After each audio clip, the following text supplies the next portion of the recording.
The Oral History Criminology Project, in conjunction with the American Society of Criminology, is pleased to present the conversation today, October 14th, 2016, with Adrian Raine. He's been kind enough to grant a space here at the Jerry Lee Center for Criminology at the University of Pennsylvania, where he currently serves as university professor. Before we get into sort of the nuts and bolts of the nitty-gritty of his life and his career, just for the record, a brief introduction to those who have not had the pleasure of meeting Dr. Raine. In 1977, Adrian graduated with a BA in an honors BA in experimental psychology from Jesus College, Oxford University. In 1982, he earned his MA in experimental psychology from the same institution, as well as the DPhil in psychology from the University of York, where he authored a dissertation entitled Socialization, Psychometrics, and Psychophysiology. In terms of his professional posts over the course of the years, his current position is at the university professor and the Richard Perry Professor of Criminology, Psychiatry, and Psychology here at the University of Pennsylvania in Philadelphia. In 1987, he assumed his first academic post as an assistant professor, working his way to full professor through the ranks at the University of Southern California Department of Psychology. From 1999 to 2007, he assumed the Robert Granford Wright Professor in Psychology and Neuroscience programs at the University of Southern California. From 2008 to 2011, he chaired the Department of Criminology here at the University of Pennsylvania. Over the course of the years, he also had quite a few visiting professorships as well. The University of Hong Kong, Department of Psychology, Institute for Criminology, at the University of Cambridge, Nanyang, hopefully I nailed that, Technology University, also in the Department of Psychology, and you currently also have a position at the University of York, correct? Yes. Perfect. Over the course of the years, he's accumulated quite a bit of awards and honors. In 1980, began the list with the Young Psychologist of the Year, awarded from the British Psychological Society. In 1993, Research Scientist Development Award was bestowed upon him by the National Institute of Mental Health. In 1998, he earned the Joseph Zubin Memorial Award for Distinguished and Creative Early Contributions to Psychopathology Research. In 1999, Independent Scientist Award from the NIMH. In 2006, he was named Fellow of the Academy of Experimental Criminology. 2008, Hewlett Award for Innovation in International Teaching. 2009, he earned the distinction of Fellow from the American Psychological Society. In 2011, he served as Vice President of the Academy of Experimental Criminology, then serving as President, term as President in 2013. In 2013, also marked his acknowledgement as being chair of the Division of Developmental and Life Course Criminology through the ASC, the American Society of Criminology. Rounding things out, in 2015, the recent popular book earned the Anatomy of Violence. I should reference the book. Was awarded the earned the Outstanding Book Award from the Biosocial Criminology Association. Over the course of his career, as most recent Vita notes, he's produced 383 peer-reviewed articles, books, chapters, encyclopedia entries of various sorts. 7 books over the course of his career: The Psychopathology of Crime in 1993, the Anatomy of Violence, the aforementioned book, produced in 2013, and a co-authored work with Andrea Glenn entitled Psychopathy: An Introduction to Biological Findings and Their Implications, was produced by the New York University Press in 2014. Dr. Raine lists as his research interests neurocriminology, biosocial risk factors for antisocial, violent, and psychopathic behavior, nutritional and cognitive treatments programs for aggressive behavior, reactive and proactive aggression, behavioral and molecular genetics, developmental psychopathology, neuroethics, neurolaw, brain imaging, psychopathology, and schizotypal personality. It's quite a mouthful there, covering the expanse of your career. Before you got into sort of the academic domain, can you give us a little bit of background in terms of who you were and your upbringing maybe, and sure, sort of life? Yes. Well, I was born in Darlington, which is a small town in the northeast of England, about 50 miles north of York. It's about 100,000 in population. And my dad started off life as a bricklayer. My mum, well, she was Italian. So what do you do in England if you're Italian? You sell ice cream. Okay. So that's how my mum and dad met, basically. And well, we had a lovely family life, really. I had 3 sisters and a brother. And I was brought up as a Roman Catholic because, you know, my mum was Italian. So, you know, it's like you're destined to be a Roman Catholic if one of your parents is Catholic. So I went to Catholic schools in Darlington. Primary school, secondary school were both Catholic schools. Yeah, that was a great time, I think, in my life. You know, great home life, I feel. And the schools were okay. Yeah. You know, they weren't necessarily the best, but they were pretty good. I was a very shy child. I really didn't have friends, especially from the age of 11 to 18. And that was just my nature, I think. You know, nothing special or untoward about that. I was never bullied at school, despite that, though. So I held my own ground, and I was a bit of a tough kid when I was younger. I used to wrestle. I used to watch wrestling programs as a kid, and I used to practice the wrestling holds on my younger brother. So that I held my own in primary school. I was pretty good in wrestling, and really right at the top of the class, even though I'm pretty scrawny, you know. So I got a good bit of respect, I think, early on because of that. And I think I'm just looking back over my life and thinking about, you know, links to what I do now, what I study, criminal behavior. I think, like many children, I went through a little bit of a rough patch, you know, from the ages of about 9 to 11. Mm-hmm. Nothing serious, not arrested or convicted, but I was in a little gang. We tried to set fire to mail, let down car tires. Okay.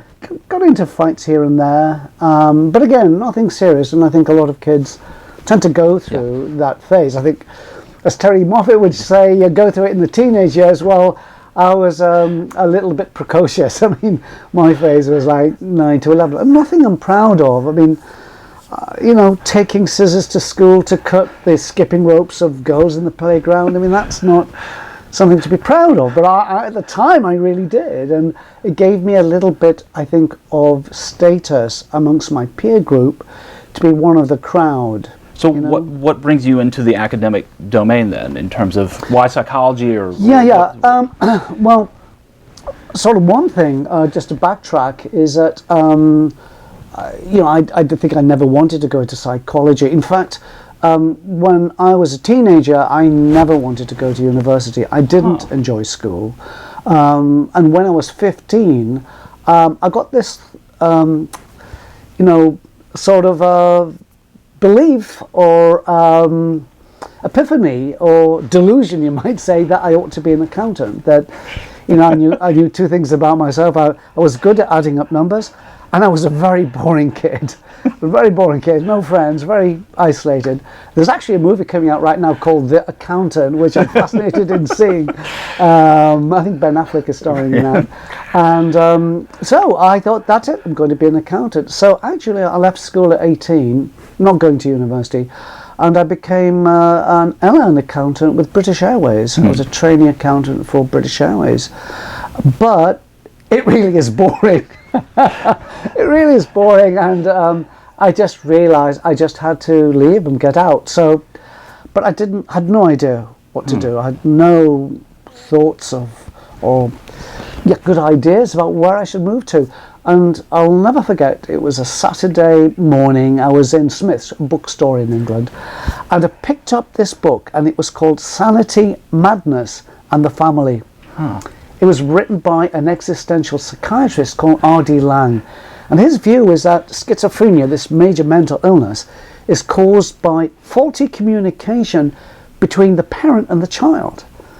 And so I thought, well, that's why I'm a little bit wacko, you know. It's all my parents' fault.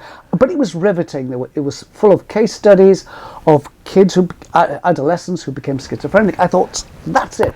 That's what I want to do. I'm going to become a psychiatrist. Oh. So I thought, well, first, maybe you should do psychology. So I went to the public library, got more books out, decided, yeah, this is what I should do. I should go to university and study psychology. So that's what took me into psychology. But, you know, it's like one of those flash points in life. It's like serendipity, it's chance. It's a book you pick up which sparks something, and then you read it. And you get so then you begin the process of studying it formally? Absolutely, yes. Right. So I went to Oxford University. Okay. I went to Jesus College, possibly because of my Roman Catholic background. I don't know.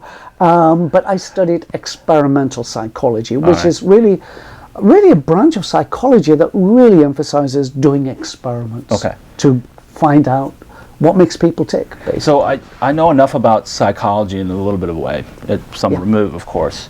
The names Eysenck, the names Cyril Burke. Yes, but was there more receptivity to it in the European setting than maybe in the United States? I think it was controversial even at that time. But I mean, Eysenck was around. He was in full flow. I mean, you know, I went to university in 1974.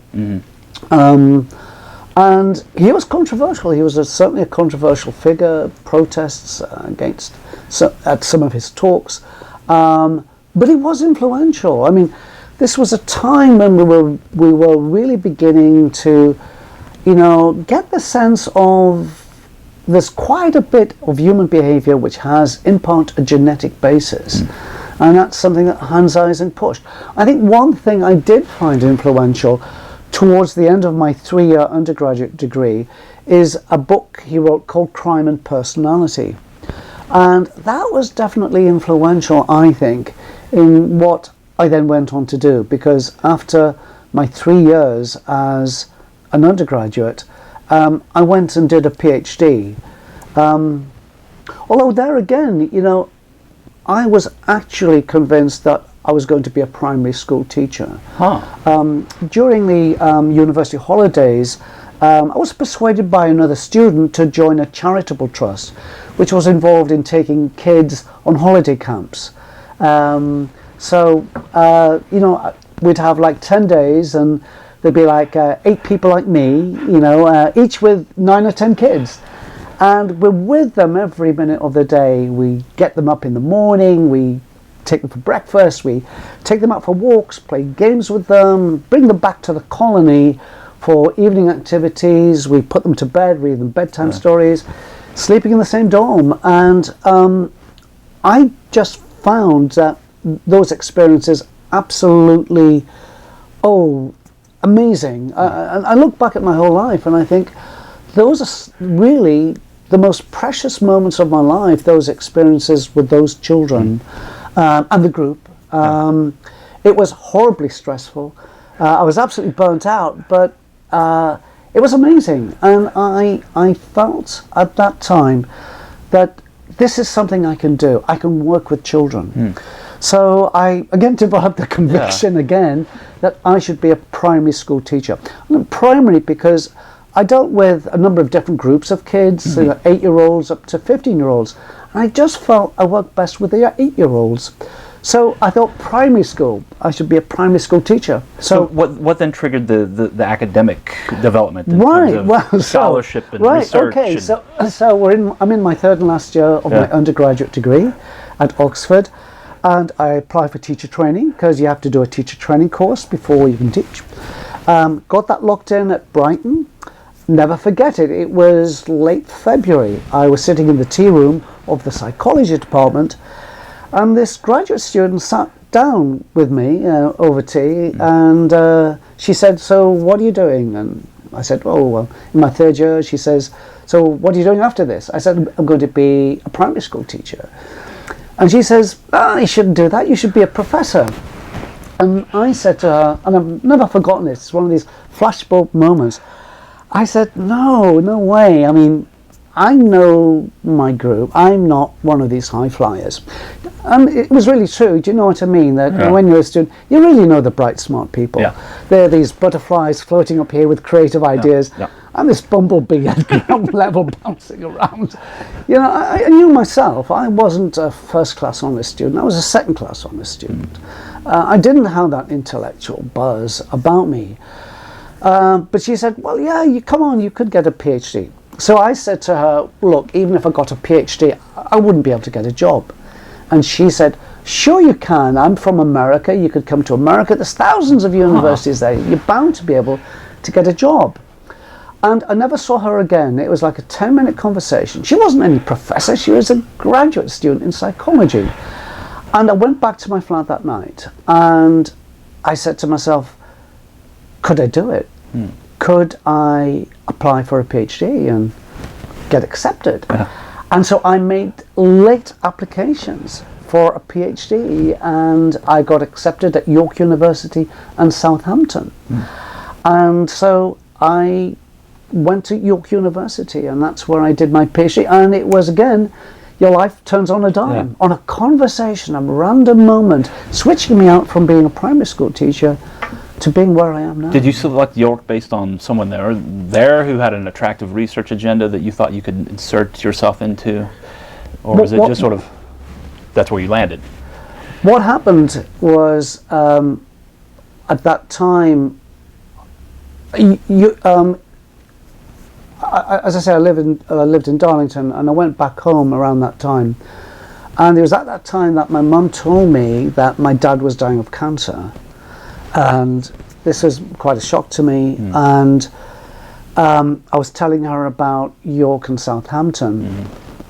And, you know, the reality was that York is only 50 miles north of my hometown. So, you know, amongst other things, I mean, that was a fact. It meant I could go back home every weekend and see my dad before he passed away. But at the same time, at York University, there was this man, Peter Venables. He was head of the psychology department, and he was sort of interested in what I had to say. And in England, you know, you go for an interview, you have to propose your study there and then about what you'll do in your PhD, and I had a clear idea, and I put it forward, and he was interested.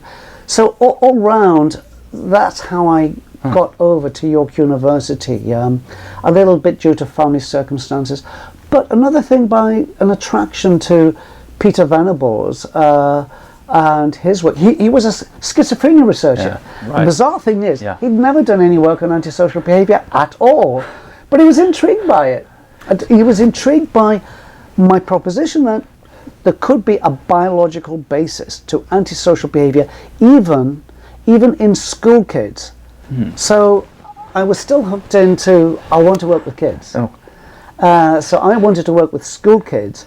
And at that time, there had been some ideas that you have these psychopaths, these adult psychopaths, where there may be some biological basis to that extreme form of antisocial criminal behaviour.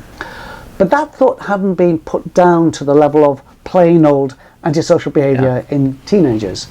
So that was my proposition to Peter Venables, and he liked the idea and took me on as a PhD student, and I've been always very grateful to him for his mentoring. So how do you get from York to USC, which has which had Sanford Mednick of all people, right? That's right. Right. Okay, so again in England it's a 3-year PhD, and I did pretty well. By the way, I kept up the teacher training place. I deferred it for a year because I thought I could screw up the PhD in the first year. You know, I've never been a confident person in myself. And I've always been felt insecure, and I was lucky. I mean, things worked out well. My study went well in York. Then I wanted an academic job. I mean, that's what PhD students want, right? So I applied. I just couldn't get a job, and the only place that would take me was prison.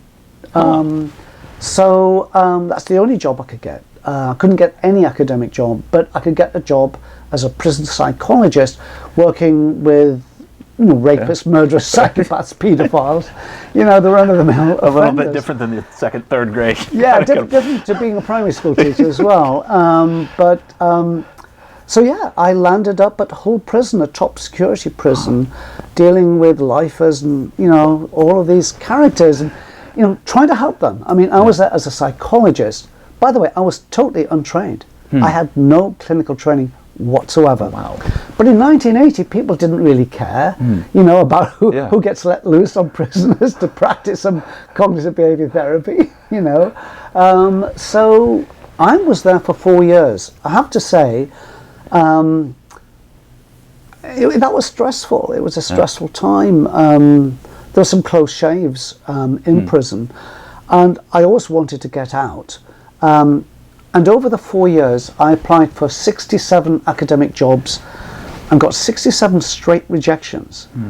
I like to brag a little bit that I think I'm the only tenured academic I know who was rejected by Papua New Guinea. I did apply. They do have a psychology department. I did apply. Nobody would take me. Polytechnics in England, like teaching university, they wouldn't take me. 68th application was at Nottingham University, and the head of department, he was looking at my CV and he said, "Wait a bit, you used to be an accountant for British Airways? I used to be an accountant too." And then he said, you did psychophysiology in your PhD? So did I. And I swear to God, it was just complete serendipity, a really bizarre connection, and I got accepted for that position as a lecturer in behavioural sciences in the medical school at Nottingham University to teach psychology to medical students. Now, what do you think was the impediment? That the research agenda, the biological aspect of things? Was it just criminology, criminological interests weren't just in favor, or? I think looking back, it just wasn't on anyone's radar screen at all. It didn't ring anyone's bell. Wow. You know, biological basis to antisocial behavior. It's not something that's mainstream anywhere, neither in criminology but nor psychology either. So that was a tough time, and I've often reflected, you know, when do you give up in life? Yeah. And why did I not give up? You know, I always try and tell students, don't give up. If you've got a passion and excitement, go for it. You know, never give up. You'll get there in the end. But, you know, at some point, you do have to give up and change track, you know. And it's only people with frontal lobe pathology who have these perseveration deficits. They keep on doing the same thing despite being told no. So did you ultimately publish your way out of that position? And then that attracts the attention of folks in the United States, or was right? So I was very happy. Now I had a job. I mean, this is wonderful. I had an academic job. I mean, I was out of prison after 4 years. You know, you're a free man. Absolutely. Because I thought I'd be in prison the rest of my life. But so it was nirvana to me. Wonderful. Really like the students, my colleagues. But in 1986, so 2 years into the job, Sanford Mednick organised a conference in Italy on crime and violence, and looking at biology, including biology. And my PhD supervisor was a colleague of Sanford Mednick. So that's how Sanford Mednick in America, in California, heard about me. He invited me to this conference. It was a NATO conference, funded by NATO, held in Tuscany, in the hills of Tuscany. And I'll never forget it. I gave a talk. I was lucky. I was, you know, one of the invited speakers. This is my first big talk. Gave my talk, and Robert Hare, leading researcher in psychopathy, was the discussant. And he fortunately was really favourable to me and said some nice things. Immediately after the session was over, Sanford Mednick came up to me and said, "You know, we have an open position at the University of Southern California. I'd like you to apply." So I said, "No, I'm very happy where I am. Thank you, though. It's an honour, but thanks." Because, you know, I never wanted to go to America. I never had any desire, not even for a holiday, to go to America. This was a long conference. It lasted 10 days. It was a residential conference where we stuck in this hotel. So the lobbying begins, I suppose. Yeah, and so Sarnoff came up to me a couple of days afterward and said, "Do you like opera?" And I said, "Sure." And he said, "I'll take you to the opera." And he drove me one night during the conference to Lucca, a medieval town in Italy. Took me, we had a box in the opera. I mean, it was wonderful. He was the organizer of this whole big meeting. I was this like little assistant professor with the big shot guy. Yeah. And driving back to the hotel, he said to me, look, I know you're not interested in this job, but why not come and just give a 1 hour talk, no commitment. You can stay with me. I live in the Hollywood Hills. I've got a swimming pool. We can work together. I can show you around. You can come for a whole week. So I thought, wow, these stupid Americans, they'll pay me to go and do that? So I left England at the end of November. I went to USC, gave the talk, and you know, you get to LA, the sun, the palm trees, the beaches. I thought, gosh, I've got to do it, you know. I got sucked in, basically. And so after my third year at Nottingham University, I left to become an assistant professor in psychology at the University of Southern California. And so there's also a simultaneous move in a bit of a way in your research agenda as well. So the schizophrenia, and then the sort of slow evolution into, into psychopathy. Right. Yeah. So my PhD was biological basis of antisocial behavior. But I'm not, you know, that nobody's biting on that, are they? I'm not getting any job. I go to the medical school. My PhD supervisor studied schizophrenia. The head of department was a psychiatrist who studied schizophrenia. And right underneath my office was the brain imaging lab. So I applied for a small grant to the Medical Research Council because through Peter Venables, my supervisor, I did have an interest in what's called schizotypal personality disorder, like a watered down version of schizophrenia.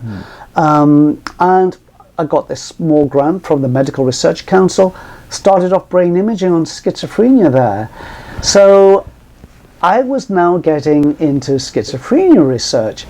Moved to USC, where yes, Sanford Mednick was a schizophrenia researcher with an interest in antisocial behavior. So I didn't know what to do because really my heart was in antisocial. So I applied for 2 NIH grants, 2 grants to the National Institute of Health. One of them was on schizophrenia. The other one was on antisocial behavior. And it was the one on antisocial behavior that got funded. That serendipity again. If the dice had rolled in the other direction, I certainly wouldn't be speaking to you right now. So that intrigues me. How are we really in control of our lives? So I see sort of a theme here, kind of emergent in a bit of a way, in that you're kind of hemming things together. You're kind of independent in a bit of a way, in a lot of sense, because you're not following in the footsteps. There's not a pre-established agenda that you're kind of advancing the ball in a little bit of a way. So how is it that you begin the process there of kind of hemming this together, piecing this kind of collage together? The collage, you mean, of biosocial research? The influences must have been coming from a number of different places, and then you, through your own imagination, your own grit, and your will, begin the process there of making this coherent. I mean, I have to go back a little bit, I suppose, in that when I was at school at the age of 13, you had to decide between arts and sciences. And I've never forgotten the day you were in the playground and you have to join one of 2 lines. Oh, wow. And I've never forgotten being there in the playground and people joining the lines, and I didn't know. I just didn't know. And I moved to the arts line. So I specialised from that time onwards in arts. I never did any biology at all in school. None. I'm mentioning that because how I got to this collage, I think. So for example, from the ages 16 to 18, I studied only three things: English literature, medieval history, and economic and public affairs. So I was very much arts, no science background. I gave up mathematics at 16. But I think though, getting the training in biological research with Peter Venables, doing my PhD, I still had that art, social science background. And in fact, Danziger's works as a sociologist really was influential to me on socialization. And in fact, that was one of the title of my PhD thesis, even though it was biological. So I think how I got into the biosocial side of things, in part, was through very much the arts background. Getting a little bit of more harder science work in experimental psychology at Oxford, and a bit of exposure to biological research, even though it was hard for me to absorb it. And then the 3 years of the PhD where I really learnt more on biological functioning. And then moving into my academic job at Nottingham with brain imaging right there in its early days. I think that's partly how it came about, that I always had a foot in the social psychology camp. It was my strongest subject as an undergraduate. Now, over the course of time, you must have seen just the growth and the perfecting of the instrumentation with the biological markers have grown exponentially. Can you talk to us about how that has helped kind of advance and maybe the change our appreciation for this? I think for me, most of all, it was brain imaging. It's brain imaging that really, I think it's made a big difference. I think outside of criminology, brain imaging is everywhere. Magazines, newspapers, everyone knows what an MRI is. Yeah. Everyone knows. It's on TV shows. We all know what it is. Yeah. And I think the advent of brain imaging and the technology there has opened up everyone's eyes into how there's this brain behavior relationship, down to what you buy in a supermarket and what brain areas may be firing when you see your favorite chocolate bar, down to could it even be brain factors that in a way shape criminal behavior.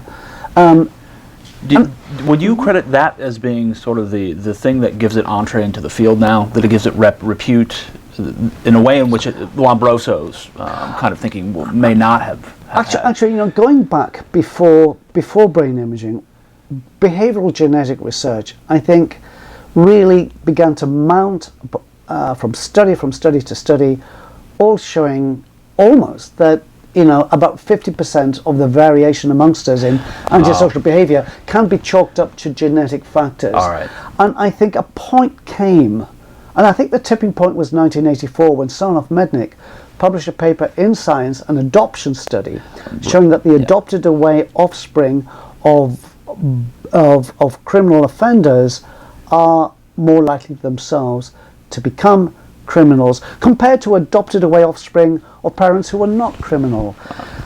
I mean, again, that was still controversial at the time. There was hot water. There was, it was still tough at that time. But that adoption study, combined with the twin studies, that definitely, I think ultimately you just can't escape from the fact. Yeah. And I think brain imaging builds on top of that. Okay.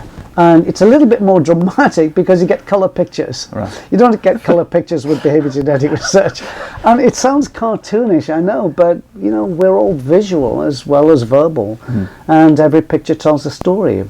And I think that gave some understandability and some connection to the public, where you could look at two pictures. You could look at a brain scan of a normal person and a brain scan of a murderer, and anyone in the community could say they're different. Yeah. You can see it there. You can see poorer glucose metabolism in the prefrontal cortex. That's a study we did in 1994.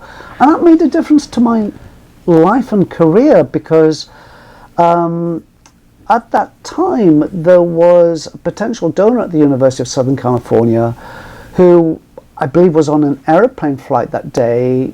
She bought US News and World Report at the airport. I was on the front page. And the figure was on the front page. And that's led to the donation to University of Southern California, and my first endowed chair came directly from that. So it really is, I think the brain imaging did have traction in a way that behavioral genetics didn't, but behavior genetics was really the foundation for changing our minds about, criminal behavior is not just a social phenomenon. Right. It also has biological roots. Now there's a whole retinue of tools that have kind of come into tow. Molecular genetics, that's right. Genotyping individuals, the Caspian-Moffitt study, MAOA combined with, child abuse, Yeah. predisposing, dramatic interaction effect. That 2002 paper is really probably the most influential social science paper of the decade. So what do you think some of the enduring elements are going to be when we're all dead and gone? What do you think the sort of the lasting element of the contribution will be here? Because sometimes these schools become sort of hot, and there's tools and there's research money that's allocated to these kinds of things, and so and there's a genuine hope here that we can develop a set of tools that will help us counteract. That's right, whether it's molecular genetics or brain imaging or hormonal research, psychophysiological research that we do, for example, neuropsychology. There's certainly a lot of techniques and tools there.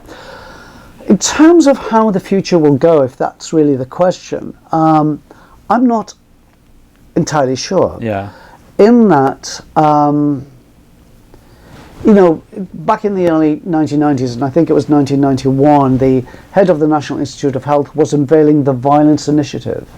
This was going to be a new source of funding for violence research. And when Fred Goodwin was the director at that time, and when he was unveiling the Violence Initiative in Washington, D.C., he was talking about social disorganization and how social disorganization can result in crime and violence.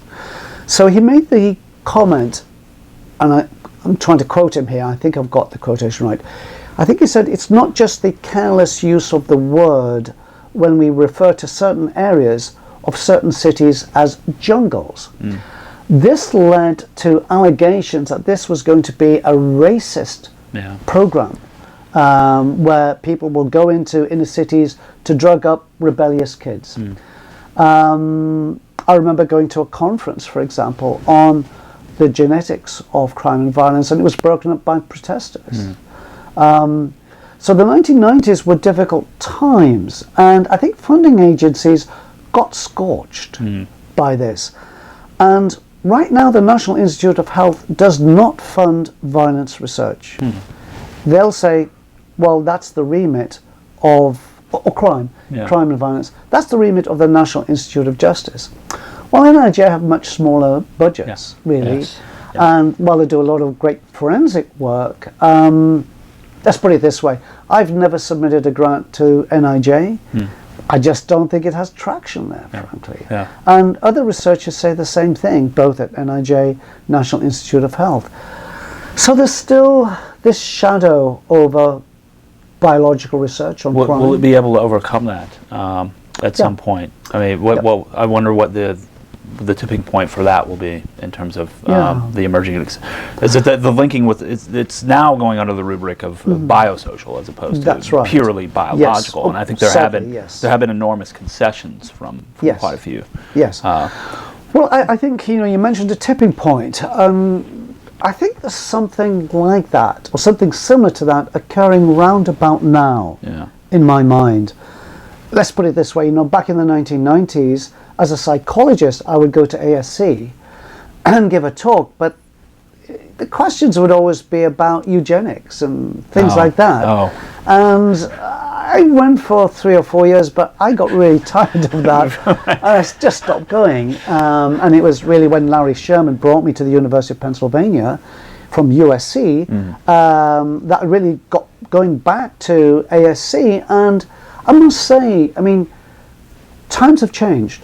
And I think there is greater receptivity to biosocial criminology, more now than there's ever been. And I see more and more of interest, cautious interest, in how we can integrate biological knowledge with social knowledge to better help people ultimately, not just understand, but actually to change. And I think what is, it's like a slow movement, very slow movement. It's nothing dramatic, and maybe that tipping point perhaps hasn't come yet. Maybe it'll never come, I don't know. Maybe there'll still be a slow, gradual shift. Maybe it won't, maybe it will dissipate. But I think it will continue to gain traction. And I think that's partly predicated on the decade of the brain that we had. revelations on molecular genetics, what brain imaging research is showing, what the public are seeing. I gave a public lecture at York University just last week. And I was struck. I mean, this is an open lecture for people. York's not a big city. It's like 200,000. They had 370 seats. They quickly had 450 tickets gone. They had to block it at that. The auditorium was totally full. People in the aisles. They threw in a book sale for The Anatomy of Violence. That was my idea, but they said, "Oh, you've got this Anatomy of Violence book that we'll do. After the talk, you'll sign the book." I've never seen a line that long. Wow. It was incredible, and they ran out of books. I mean, all the book signings I've done since that pot boiler came out 3 years ago, I've never seen such an intense interest. So I think that things are changing here. I think the big challenge for the discipline of criminology, however, is that one could be a criminologist with an open mind and open eyes and say, hey, there could be traction here of buying into biological research, integrating it with our social knowledge, and we can do a lot better. I think the downside is, understandably, if you are a seasoned, tenured academic, it's going to be hard to retrack and get on board with the new tools. And I think that's a difficulty for criminologists who do want to who see that there is a gain to biosocial research. So I found that that's a challenge. When reading an awful lot of your work, you're drawing from a completely different glossary. And so the challenge for me in preparing for this tiny little interaction is rather monumental in terms of just wrapping my mind around a whole new world of terminology, of constructs, of measurement tools. It's a foreign language at times when you begin to talk about neurochemistry, neurotransmitters, different brain areas. So how is criminology going to begin the process there of overcoming that gap? Overcoming the gap. So there's two things. One is getting the background knowledge to people who've never had that knowledge before. And that's the training of new scientists. So to backtrack, The Anatomy of Violence is a book I wanted to write not just for the intelligent lay public, but also, card-carrying criminologists who, would never previously have touched biological research with a barge pole, but just to try and write something reasonably readable, to get over some basic concepts and ideas. I wanted that to be a sort of start, because I don't think we've quite had a book that's sort of done that. It reads much, much differently than your first book in '93. Absolutely, yes. Really, there's a palpable difference. Yes, because the first book is an academic book. The second book is a trade book, and I have to reach the public. Right. And without dumbing things down, and it is a challenge, though. I must say, and it's the only time I've ever written a trade book. Really difficult, because you don't want to dumb down the science, but you've got to explain. I've also noticed that you've written quite a few pieces that do kind of, you wouldn't call them meta-analysis because they're not statistically oriented, but they are an attempt to sort of take a survey look at here's what the state of knowledge of these things and pull those bits and pieces together. Yes, and I think in my scientific writing, I don't always succeed, but even in my scientific writing, I'm more and more trying to make it understandable to a multidisciplinary audience, because this is the buzzword we've been hearing now for 2 decades, multidisciplinary. So we need to be able to have our science understandable to other scientists at a scientific level. But going back, the Anatomy of Violence is to try and give people something reasonably readable, just as a beginning point. But the other challenge is the training, and the only way I see through this is that I think it's the next generation of criminologists who may carry the biosocial flag further up the hill, basically. And I think in my own mind, in my very limited and small way, with my PhD students, and my hope is that they're the people who will make the difference. Not me, they will. That they'll have gained a PhD in criminology, they'll be versed in traditional criminological theories, which I never had that education. All right. But they'll have the biological and neurocriminological perspective and research background, and they'll be able to hopefully take it as assistant professors to new departments where they can begin to do more collaborative research with other criminologists, and then perhaps slowly there'll be, you know, a reasonable representation of biosocial work in criminology. Right now, it's really small. When I go to ASC and I look in the back and I look at biosocial and I count the number of papers there, and I do check them, and some of them actually aren't biological at all. I don't know how they snuck into that index. But it turns out that between 1% and 2% of all papers at ASC have anything to do with biological factors. And yet the research is saying, look, you know, half of the equation is biological and genetic. We're missing something. So I think part of the worry here, in a little bit of a way, is that criminology now has its own independent infrastructure. Yes. So it's cranking out its own graduates, and so it's largely hiring from within the family. Yes. And so your generation was largely trained in all the sort of the polyglot, the outsiders, right? And so that's the integrative element. I think is in many ways it's arguably on the decline, and so that could present some. I think it does, and I think, you know, when you get to hiring, we like to hire our own image and likeness. I think we often play God in picking the next generation of faculty, and we're tribal. We human beings. It's natural. I'm not blaming anyone. But I do see changes right now. I'm seeing changes right now in interest from traditional criminology departments in, for example, my own PhD students over the past 2 to 3 years. And that gives me some hope, I think, not just for me turning out biosocial criminologists, but also other researchers as well in criminology who are turning out biosocial research. Another major impediment that we see, and I'm thinking of someone like Nikki Rafter's work, are some of the ethical implications and some of the legal implications, and you've written quite a bit on some of those kinds of things. And so could you talk to us a little bit about sort of the general propositions about how this may be a different manifestation that will hopefully overcome or subdue some of those Lombroso questions that you were getting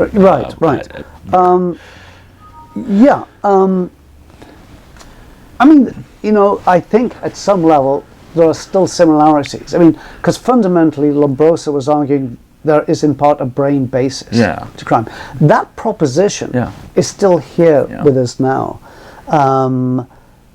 I think what's gone is the racial element, where Lombroso was creating a evolutionary hierarchy with North Italians and Jews at the top of the hierarchy, and people from Bolivia, Peru, and southern Italy at the bottom of that evolutionary hierarchy. I mean, you know, no matter how kind you are to Lombroso, you have to say there were racist elements in there. I don't see that. And actually, people may be surprised, in my whole career, 39 years now of doing biological research on crime, I haven't come across racist biological research on crime. I haven't, you know, and I think I'd find it. I think, you know, with a few beers after a symposium, people may let the guard down. I haven't seen that. So there's been allegations of that. And so that gets me wondering about the allegations. And I think there's a number of dimensions here. I think first of all, there's always an honest concern, and we must have an honest concern about where genetic and biological research could take us, given the misuse of this type of research in the past. No question that we must be cautious and careful. And we must be open and honest, I think, about the ethical implications here. But at the same time, and so to understand the kickback that you get on biological research, I think it comes at a number of levels. And I think a lot of the kickback is very well intentioned. I would think it's misplaced, but it's well intentioned. I think one of the concerns is, look, they've got it wrong. there's no biological contribution to crime causation. Crime is a social phenomenon.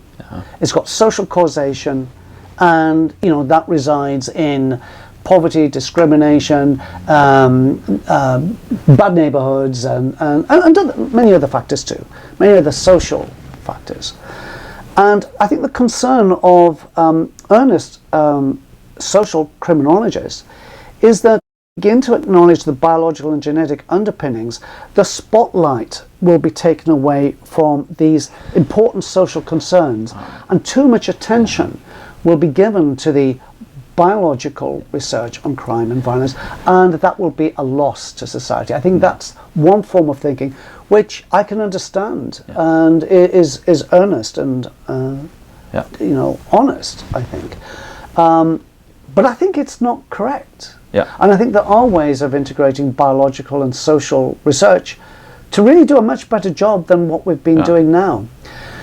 I think, another concern is misuse. That's true. And we also have misuse of social research as well. Sure. So that's a concern that really applies to all levels and shouldn't just apply to There's also this issue here of legal culpability, right? Yes. The moral culpability. The issue of free will. So that you've actually toyed with this kind of thing. The very opening of the anatomy of violence is very personal in terms of you've been victimized in a very real way, and you're kind of playing devil's advocate in your own imagination. It's this Jekyll and Hyde here in terms of how you react to this. What's the appropriate reaction to this kind of thing? What is the appropriate reaction? I think it depends where you come from in society. If you're an academic, and I'm an academic, you think, look, we need to work out what the causes are and how to change it. That's got to be the top of our agenda. And concepts of retribution have been overplayed. Our prisons are overflowing. We need to pull back from this. Do a lot more work on rehabilitation, treatment, intervention. And I would say as a developmental psychologist, starting early. Getting in early because it's never too early to start the change when kids are more malleable and flexible. And I know there's arguments against that approach. Of course, it's never too late either. Right, so that's one starting point here. You actually use you've got a chapter in your most recent book. The prevention, intervention, and treatment seems to be, I think it's a nice kind of way in which we can we certainly have to move to that. My current research is very much on that, and with Peter Venables, my PhD supervisor, we did an enrichment study in Mauritius where kids were given better nutrition, more physical exercise, cognitive stimulation from ages 3 to 5 years, and that led to a 34% reduction in criminal offending 20 years later. So I'm a real advocate of moving in there. You're even talking about prenatal stuff. The womb. Has you get back to the issue, born to crime. Nobody is born to crime, but other factors early on in life, even before the child is born, which raises the odds of criminal offending, well, absolutely. And the social factors there, and there's also biological factors too. And I think just to be aware of these and see, well, how can they be changed? How can we change people's biology? But that's where you get into the free will issue. And and then there's the legal issues. So, I mean, to put this in simple ways, we've argued that bad brain leads to bad behavior. From the brain imaging research. Let's assume that's causal. Well, the question then is, well, how are you going to upregulate the brain to change behavior?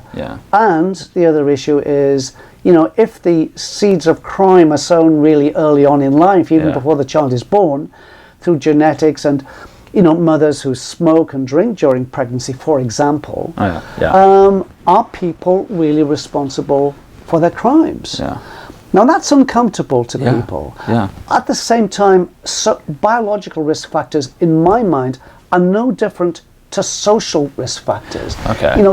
Being born into Yes. a disorganized family, having a biological father who's criminal, and a bad parent, or even absent. Yeah. Or, because your parents are poor, you end up in a bad neighborhood with Right. a criminogenic environment. Yeah. I mean, so it's as much social as biological. But for some reason, the biological part seems to raise this issue more poignantly about, does that mean we don't have free will? And we all want to believe we have free will. We all want to believe we are active agents without constraints. And the law assumes that. And maybe it's just a stilted or kind of an antiquated notion of what social science is, as well as sort of an antiquated. There's a sort of a notion that biology is fixed and it's immutable and it's unchangeable. Pleased you've said that, because it's such. I understand why people. And it's science too, right? And so That's right. it's got this patina about it that it's and of course it's a misunderstanding by the public and even academics. Right. Biology is not fixed at all. Yeah. Social influences change the brain. You've changed my brain physically with this interaction, and I've changed yours. New synaptic connections have been formed. Physical changes in the brain, new memories have been formed. Yeah. There's a neurophysiological basis to that. Okay. And we have to accept that the social environment changes the brain and can do in a way to change behavior. And I think that's one of the new advances that I think criminology can make in the future. Okay.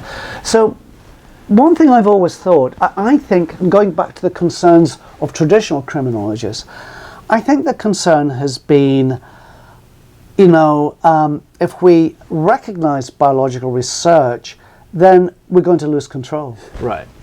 We're going to lose control of our fields, that we're going to be usurped, for example. That's an honest fear, I think. Sure. And I genuinely and honestly feel that, yes, there could be direct links between biological predispositions and crime, but I think it's much more common that the biological factors interact with social factors. Yeah. So that when you've got both together, you get an exponential increase in crime. That gives traction to social scientists. Yeah. But more than that, I think social criminologists can think of social factors causing biological brain changes, which then in turn have implications for criminal behavior. Right. And if you see it that way, from social to brain to crime, it's the social horse that's driving the biological cart that drags some people down into the prison gutter. And I think if we have that way of thinking, and I honestly believe that, then I think traditional social criminologists, they're leading the field. Their research is pivotal. They're the horse. I think there's also sort of an underlying kind of reservation there as well, in terms of the toolkit that it has, the list of remedies, the millage of elements there, the policy prescriptions. We're very much policy. We're in the orbit of policy. We're very much concerned about, so what are the implications? What do we do about this to make a better world? Yes. And so biology suggests a different medicine cabinet, a different toolkit, a different set of instruments that ought to be sort of leveled against the crime problem. What kinds of things do you see in terms of development on that end? Right, so it's getting back to the issue of, if this is true, if there's this brain biological basis, what are we going to do about it? Right, so the one level of research that we're doing at the moment is nutrition, because we've done research showing that kids with poor nutrition are more likely to be antisocial and aggressive later on in life. And there's a lot of other research on that. So we've been doing randomized trials on omega-3. And I think, as many people know, omega-3 is contained in fish. It's a long-chain fatty acid that's critical for brain structure and brain function. It makes up about 30% of the cell membrane. It's involved in neurotransmitter functioning. It's involved in gene expression. Omega-3 enhances the lifespan of the neuron. It results in greater dendritic branching. By the way, I'm getting very technical now. We talked are. about not getting technical. Neurite outgrowth, the axon has greater transmissible properties. But anyway, here's something, a benign substance, I think, fish and omega-3 contained in fish oil. And so we've been doing randomized trials on this and showing some results that, yes, it does reduce antisocial aggressive behavior. I mean, we need a lot more research, and there's a recent review coming out on this, not from our group, but saying, yeah, there's something to this. And there's already been 2 randomized controlled trials in prison showing that giving omega-3 to young offenders reduces offending in the prison by about 35%. So it's, you know, it's food for thought. Yeah. It's food for court as well. Yes. I mean, and magistrates are becoming more interested in this issue, and judges too. Well, that has a social policy that's attached to it. That's where we get down to social policy. That's right. So there's a compromise that is, it's just built in. That's true. Yeah. So, and I think nobody would kick back against that. There's another approach which is also benign, and that's called transcranial direct current stimulation. Now, what that is it's passing an electrical current through the brain. Now, so people have shock therapy and kind of it's like it's a little bit like that. It sounds very scary, and it sounds like Frankenstein reborn here. But you know, one of my graduate students has been doing this, doing a randomized control trial. Upregulating this technique upregulates the very frontal region of the brain, which our prior brain imaging research has shown is functioning poorly in violent offenders. So this is to enrich, enhance, and to boost that. To boost that part of the brain. And there's very few, if any, side effects. It's totally benign, very well tolerated. And this isn't published yet, but I'm sure it will be somewhere before too long. She's showing that this reduces criminal intent. It reduces intent to commit a violent crime. It reduces the intention to commit a sexual violent offence. Now, it's at the very beginning stages here. That this all needs to be replicated, extended. But are there other directions also that biological criminology could move to? Now, I don't think people would be very happy with that. But then again, why not? If there's little cost to it, few side effects, and big if it does reduce criminal intent, and criminal intent is the first step towards criminal behavior, then what would be so bad in bringing it on board as a treatment? I think that there are 2 things within that broad gambit here that I kind of want to get you some feedback on here. One of which is this early detection, right? So you have the sort of the hallmarks or the earmarks or these indicators. And there's also, I think, a vein that deserves some commentary reaction as well. Limits to rehabilitation, a potential issue here. So. Well, let's start with the limits to rehabilitation, because I think it is never too late. My bias is to start early. And intervene with children. And not wait until they reach the difficult adolescent years and the formative juvenile delinquency years. And I know again, it's still never too late. There are good, interventions. For serious juvenile delinquents, which are effective, good psychosocial interventions. But nevertheless, I do think that we can make changes with adults too. That so not my research, but the research of 2 other groups, young offenders in prison. So the limits on brain change. Let's step back a bit. This technique, cognitive behavior therapy. Well, that's effective with offenders. We also know that cognitive behavior therapy changes the brain. We know that it's a classic treatment for depression. It's my colleague in psychiatry here, Tim Beck, who developed cognitive behavior therapy. Classic treatment for depression. And what the brain imaging research shows, if you look at depressives before and after the treatment, is that brain functioning is changed in the direction of normalizing brain functioning, and they improve. So here's an odd thing. A lot of the things that we do, social interventions, go through the brain. Oh, all right. And change the brain. We're just not acknowledging. We're just not acknowledging, right. of course, it's hard to do brain imaging research on social Yeah. interventions. Very costly, very expensive. Yeah. But where else does behavior come from? Yeah. Where does behavior change come from? Yeah. It comes from the brain. Has to. And so the only question is whether other techniques, there are other avenues for changing the brain to change behavior. One thing that I think parents would never like is medication. Right. But scientifically, there's no question that medications do reduce aggressive behavior Right. in children and adolescents. More than 45 randomized control trials, a whole range of medications are effective in changing aggressive antisocial behavior. And if everything else fails, it is a last recourse. And no parent wants their kids Right. on medications.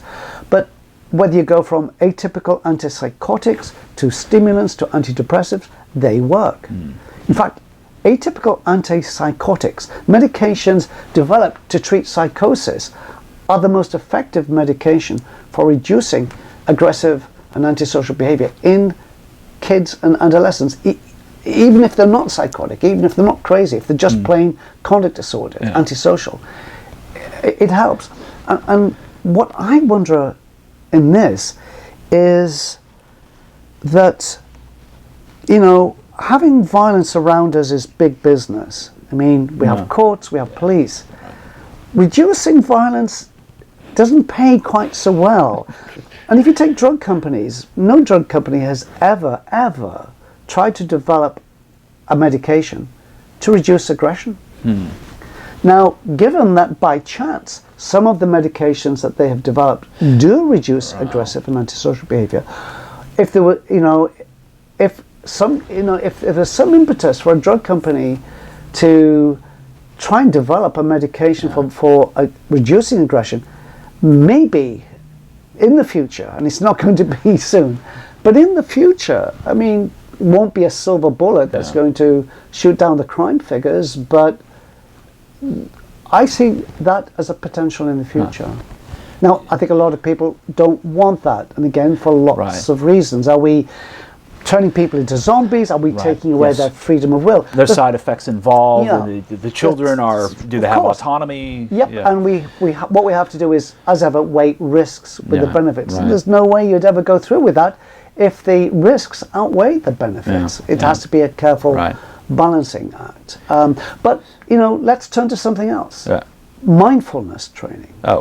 So there's, again, randomized controlled trials showing that mindfulness training upregulates the prefrontal cortex, the front part of the brain that we and many others find to be dysfunctional in antisocial individuals. And neurologists have shown that if that part of the brain is damaged or impaired, the person changes into becoming an antisocial, psychopathic-like individual.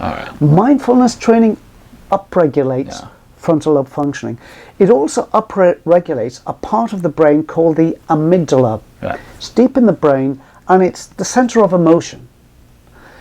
Now, you've heard of psychopaths, these cold-blooded, callous people lacking remorse, lacking guilt, lacking conscience. Well, they have these blunted emotions, and we find that they have a shrunken amygdala. It's reduced in volume by 18%. It functions less well when we give them moral dilemmas, which make us feel emotional, because when you give somebody a moral dilemma, do you push one man off a bridge to save 5 lives? Would you do that? Well, most normal people, their amygdala gets highly activated. When we give that dilemma to psychopaths, they show a significant reduction in amygdala activation. We know mindfulness training upregulates the amygdala, in part because we're focusing on how we're feeling, what our internal feelings are, and as well as the acceptance of our state. So, I mean, what's so draconian about mindfulness training? and is giving omega-3 to children really eugenics? Right. No, it's not. I think there are benign ways Yeah. that we can look at biological research on crime and begin to develop intervention and prevention programs or supplement current programs All right. with these forms of treatment. I mean, that's a beginning, at least. You've mentioned randomized controlled trials throughout, and could you talk to us a little bit about this, where experimentalism exists within the criminological orbit? Because it is kind of a new approach to, It is, to yes. developing I our mean, science. yes, absolutely. Yeah. I know Larry Sherman has flown the flag Yes. with many other people on Right. experimental criminology. And the Journal of Experimental Yes. Criminology is doing terrifically well. But I agree, it's sort of Yeah. a new, Right. sort of a newcomer in a way. Yeah. To criminology. For me, it's like going back to my roots when I studied experimental Okay. criminology. And actually, a lot of my research has been correlational. Brain imaging research is Yeah. correlational. Yeah. It's not causal. So actually, more in the latter part of my career, I'm turning back to my earlier roots on experimental criminology. I mean, the idea is in experimental criminology, look, the only way that you can document causality is by manipulating a variable. Right. And looking for change, you can conclude causality from Right. that. Or you, at least a lot closer. Yes. And yeah, that's the way that I'm going, and I think a number of other people are going in criminology, Yeah. recognizing, when push comes to shove, we have to take our theories and, the applications and put it into practice. Yeah. And let's see, again, what works and what doesn't Yeah. work for evidence-based policy. Okay. Yeah. I think that the pushback in some ways is that there's still some manipulation happening here in terms of the assignment and Yes. who's getting the red pill and the blue pill, placebo, this. Yeah, and to tell me more, the concern is... That we would have a policy that would have some sort of benefit that would be denied to some and provided to others. Yeah. People would be blinded to the fact there that they've been put in a particular context. Right. Well, now, first Right. of all, if we're talking about the experiments, I Right. mean, all has to have human subjects approval. Right. So everyone Right. knows that this is a Right. randomized controlled trial. Right. There's two groups, and Right. you're not going to know, the experimenter is not going to know. Sure. So at that level, but what you're talking about is ultimately, if a treatment is shown to, let's take omega-3. Okay. If that treatment is shown to work, Yeah. then are there some ethical issues in the application Yeah. of that science to policy and Yeah. practice? Well, the way I see it is, let's take a public health approach to this. Okay. And the idea is that we're not targeting. One strategy is target those wannabe criminal offenders, Right. or who are showing all the risk factors for crime, at least, targeting them and dosing them up with omega-3, for example, Right. manipulating their diets.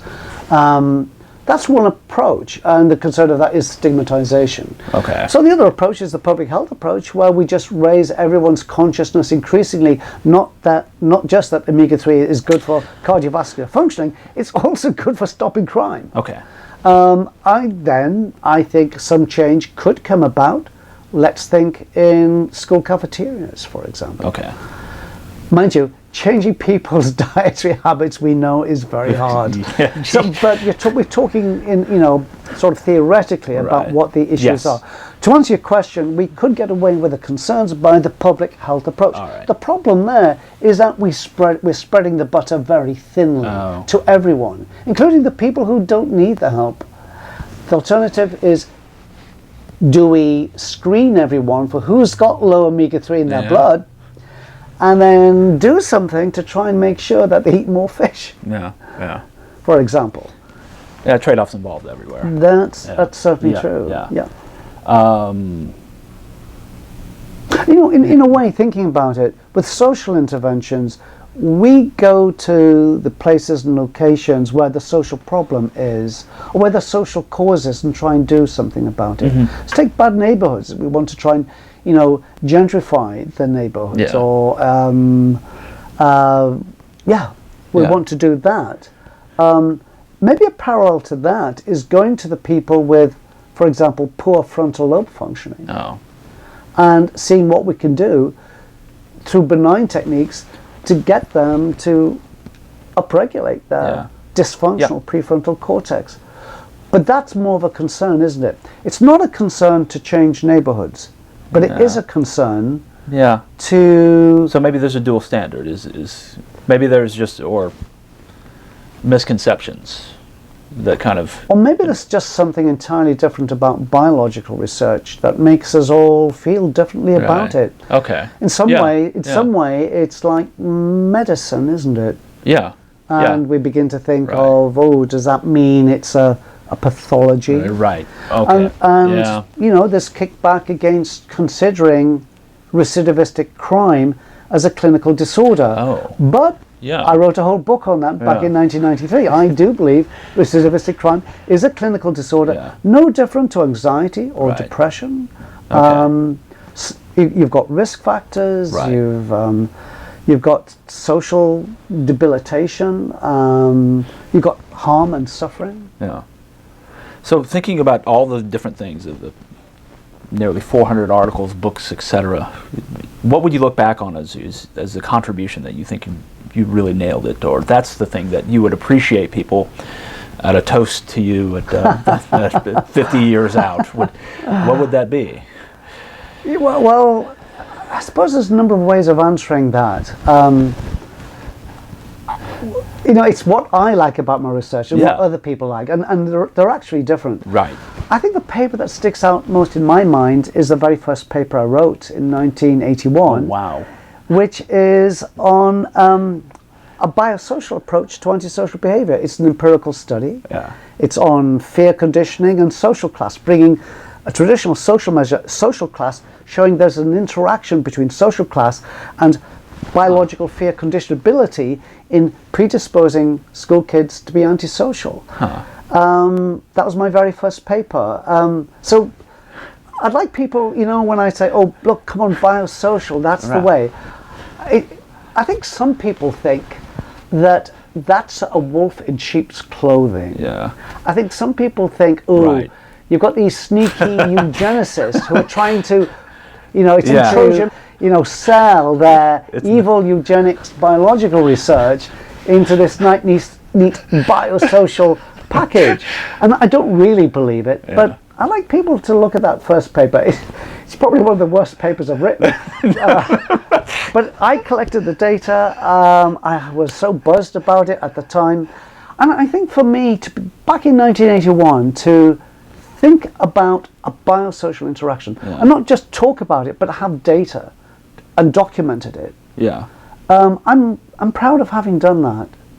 And I think thinking about that, I'm proud of a paper that I did in 1990. Of course, you know, there's always colleagues and collaborators, but a paper I first authored in 1994 showed in a big sample of 4,000 that birth complications combined with maternal rejection of the child in the first year of life triples the rate of violence 18 years later. And when I look at that paper, I do think it's, I shouldn't brag, should I? But if I was to brag, I would say I think that was the first convincing demonstration of a real biosocial interaction. And so at that level, I'm proud of that. You know, Temi and Avshalom, Temi Moffat, Avshalom Caspi, did a much greater job on that in 2002 with a molecular genetic paper with child abuse. Lovely, sophisticated research.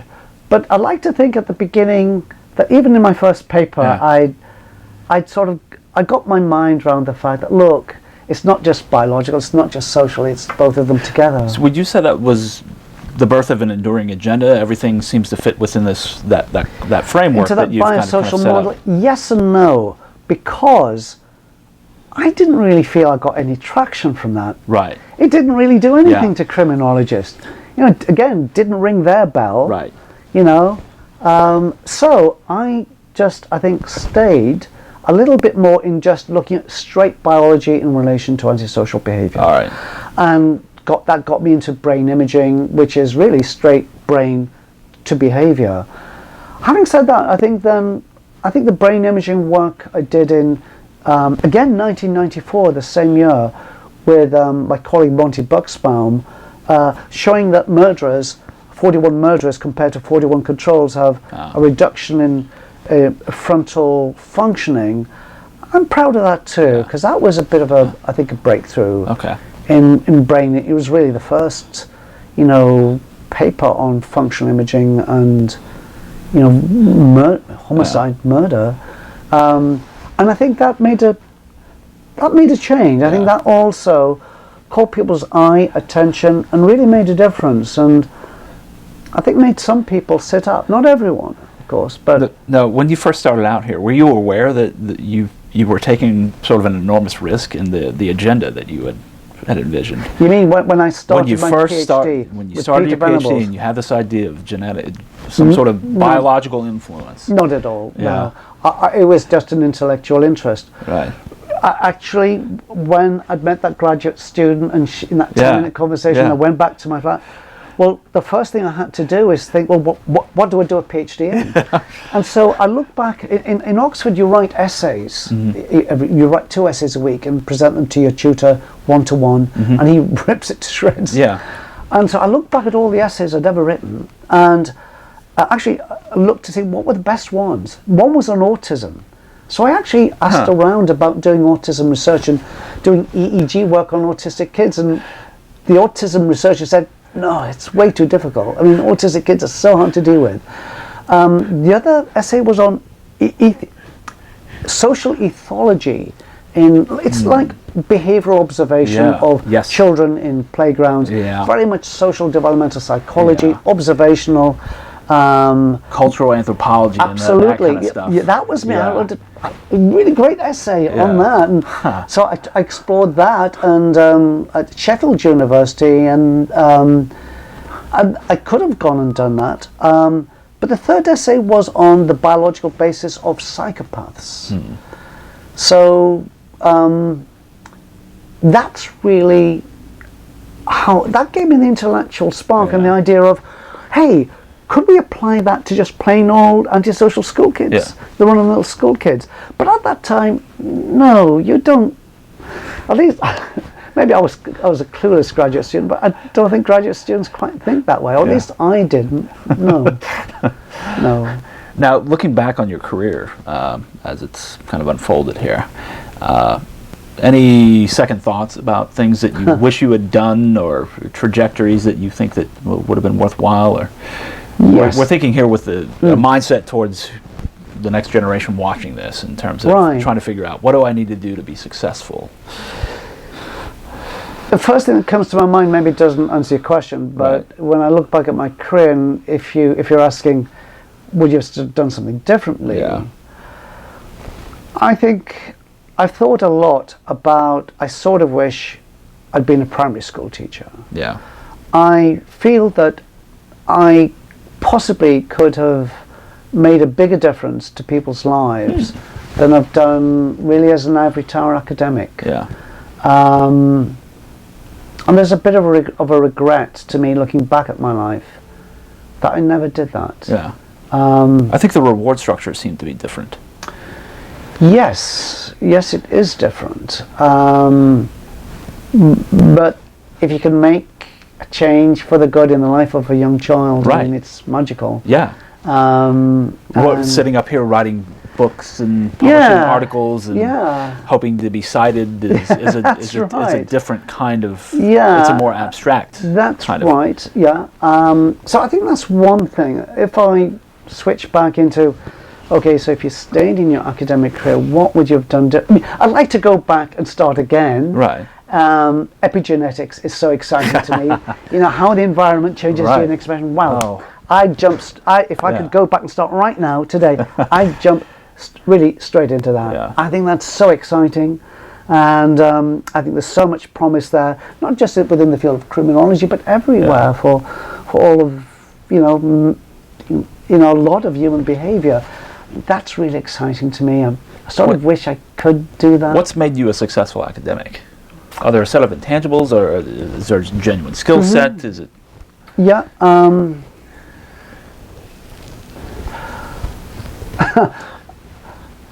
I think I feel like an imposter because I never quite feel I've been successful in some ways. Yeah. But at another level, It's a difficult question. Yeah, It at is. another level, I think people see me as successful. Right. So if I buy into that delusion, then what can I say? Was it the early risk that ultimately just paid off? I don't even think I You don't think of it as a risk? Yeah. No, I was just doing it. You were just because interested in what... and wanting to do it and thinking, well, what else can I do? And otherwise I'm either backed as an accountant or I don't want to go back to that. British Airways needs... So I'm That's a tough one. In a lot of ways it is. I'm not quite sure. I'm still struggling with to what extent you stick to your guns, to what extent. Yeah, right. I tend to tell students, look, find the fire in your heart. Okay. Find your passion and stay with it. Okay. And no matter what, you stay with it, because there's times in life when your back's against the wall and the cold winds of life are blowing, and what keeps you alive and moving, it's the fire in your heart, the passion and excitement for something you love, that's going to keep you going through life. But then the part of me sits back and says, that's hogwash. Sometimes you just got to throw in the towel. And I think I've never quite known when to throw in the towel. And I'm not sure if that's a good thing or a bad thing. Yeah. And I've had a lot of criticism. There's been tough times. There's allegations of racism, which are really upsetting. Yes. And that almost lays waste to an entire paradigm in a lot of ways. Yes. Because the link is with crime and criminology, and the patterns being the way they are. People make inferences, and then they begin to assign meaning, and then impute that into the research community. And so it can be. One book you didn't mention, for instance, was Wilson and Herrnstein, 1984. That is kind of in terms of its position, in terms of the canon, then the bell curve wars, and that occupied the better part of the early 90s, at least. Yes, and that certainly set a tone, I think, and I think still has resonance. That bell curve has resonance, certainly today. That hasn't gone away, and that's to be lived with and struggled with, and I think I feel sorry mostly for my poor students who are doing neurocriminology and biological and biosocial criminology, because for any student in criminology it's really tough to publish a paper in a decent criminology journal. But if it's got the mark of Cain with it too, it's biological. Whoa, it's triply hard. So, I've managed to struggle my way through the quicksands.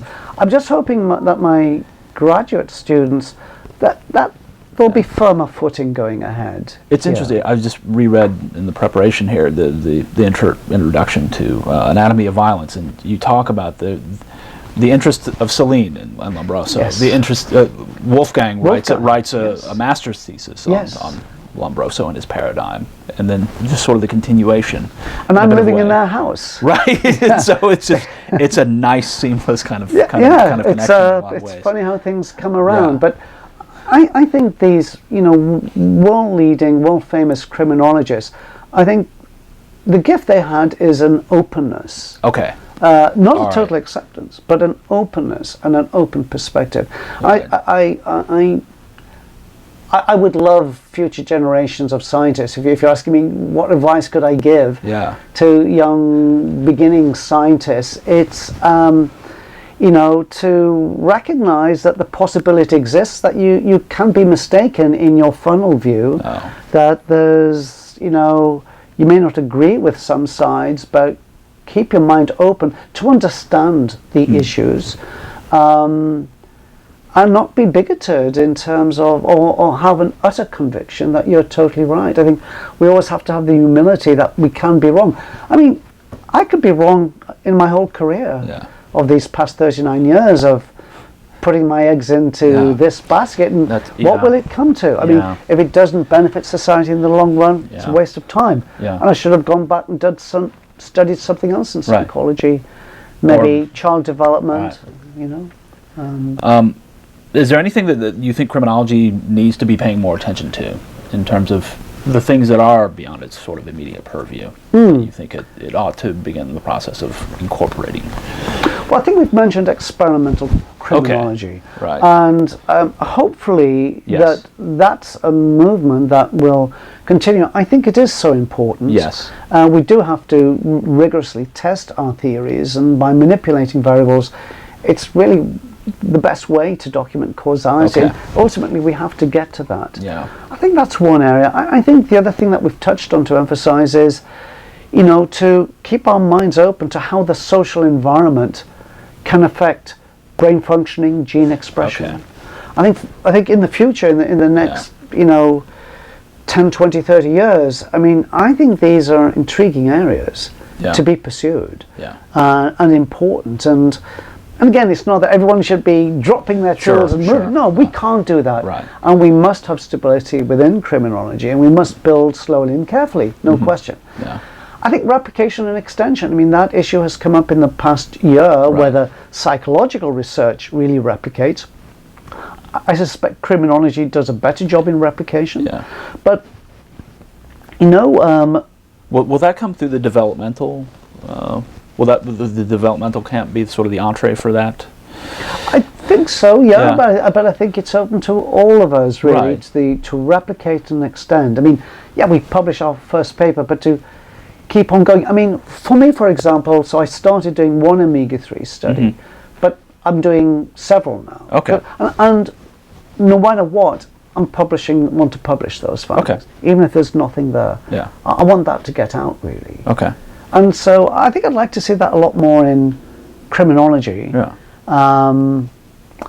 I think that's an important arena.